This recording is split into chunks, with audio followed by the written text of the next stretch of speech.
Hi, everybody. This is part 2 of Superpowers in Real Life Research, episode 8 here on the Overwatch project. And this one is continuing to talk on telepathy. And I wanted to put a little update on my video from last time. If you don't know, I haven't seen it yet, please go check that out. It's the video before this one. So telepathy is something that's come out in autistic people, has been exposed as being something that's prevalent in the autistic community. And we're talking about full-blown superpower level, sci-fi level telepathy. And so autistic people, some of them are really able to not only telepathically communicate or listen to people's thoughts, hear, do basically instant remote viewing, clairvoyance, that kind of stuff. They also have other side powers apparently that nobody was aware of because the hasn't been exposed to people as much, and people just misinterpret an autistic person's behavior. And I wanted to address a couple things. So first of all, when obviously, let's just presume for a moment that anybody can have telepathic powers, right? We're consciousness, we're not human beings, we're just occupying human form. And let's say you had telepathic powers. Well, if you're sitting in a room somewhere, maybe you're at a store and you're able to perceive people's thoughts and listen to them, obviously you're just going to be hearing whatever they truly think because they don't know, they're being listened in on. People around autistic people a lot of times don't realize that they're able to hear your thoughts. And for any source material for this, there's a playlist. My website, overwatchproject.com, is linked below. It is in the description section of this video. I keep getting comments on every video. I'll have one or two comments where I don't know where the links are. Where's the source material for this? It's 2025. I think you should be able to figure out where the description section of a video is so you can see the links. So please check out the links for source material to what I'm talking about.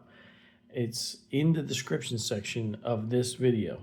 Anyway, the thing with telepathy is that obviously, if it's just somebody listening in on somebody's thoughts that doesn't even believe in telepathy, you're going to get whatever they're actually thinking about. However, if somebody's adept at communicating telepathically, we should presume, and I think it's backed up by all the evidence in near-death experience data, out-of-body experience data, and just common sense. Any form of communication can contain deception and lies. And so people that aren't, that we're kind of like, I guess you could say most incarnated souls as humans are have suffered from amnesia, and they also are quite naive, asleep. They're like the waking sleep, and they will be encounter something supernatural, and whatever that supernatural event is, usually they take it at face value.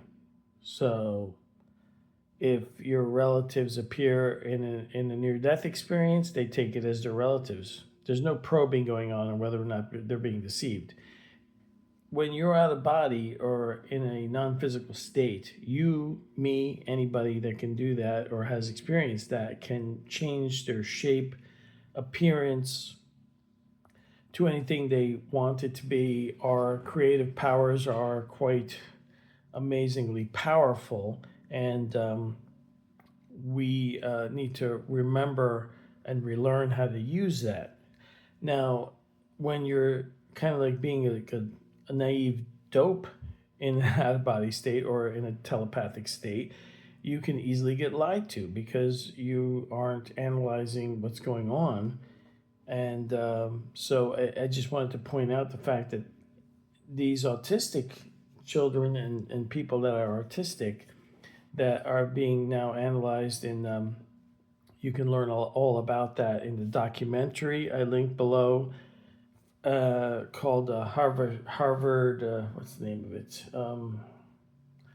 Harvard scientists. These kids are telepathy tapes documentary. That's linked below and in the description section of this video. And also, there's a playlist for superpowers in real life research. And I added the podcast link to the telepathy tapes in the description section. So you have that to look forward to also. The thing is that these autistic children are also tapping into non-physical entities, alternate realities, or the astral realm.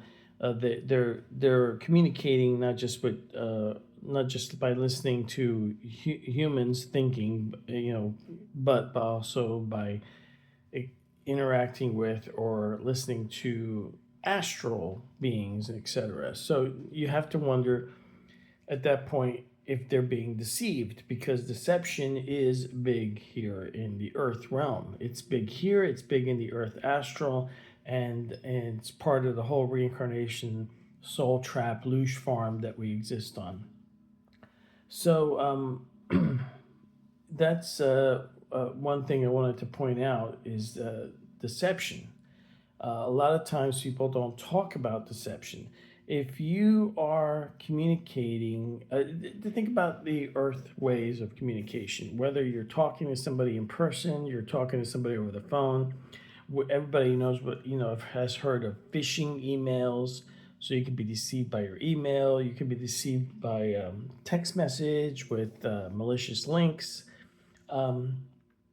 Every form of communication includes people or groups using it for deception. So we should then presume that telepathy can be used for that too. If you can change your shape, if you can change your appearance to any other appearance when you're in an astral state, then that itself is a form of deception. Actually, humans use deception all the time, even in an accepted form, right? People wear makeup. They use fashion and accessories to present themselves visually to affect how other people see them.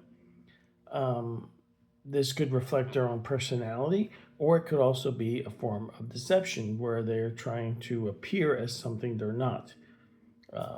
So, there's people that have fake Rolexes, for example. That's not a real Rolex, but somebody might think it is. That is a form of visual deception.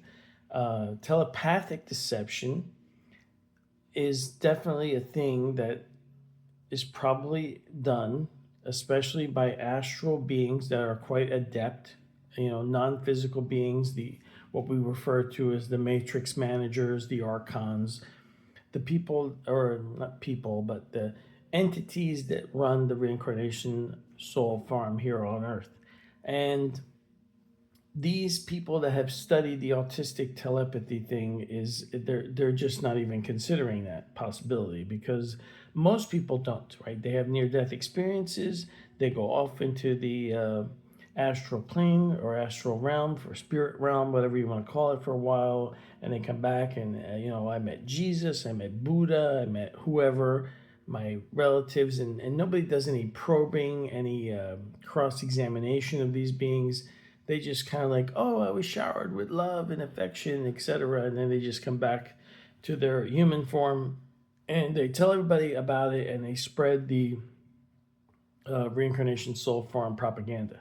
So that's something to consider. Also, there was a comment somebody made about enlightenment being necessary. That's, to me, there's a lot of, I guess I would call it guru bullshit that goes on in this reality and that we're subjected to as humans. oh, you have to be enlightened for this or that. You know, there's really no evidence of any of this. Um, I don't think you have to be enlightened. There's a lot of studies that have done with these autistic people. They are telepathic because they're obviously have been affected by something that made them autistic. This accidental alteration of their brain function has allowed them to tap into something that non-physical consciousness can just do, right? When you're in an astral projection state, you're not talking to somebody with your mouth, moving sound waves through the air. You're just you're communicating with thought.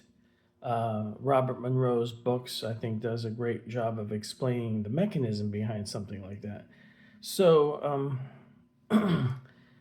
enlightenment is just another, I think, piece of bullshit that we're told, just like we're all one, because we're not all one.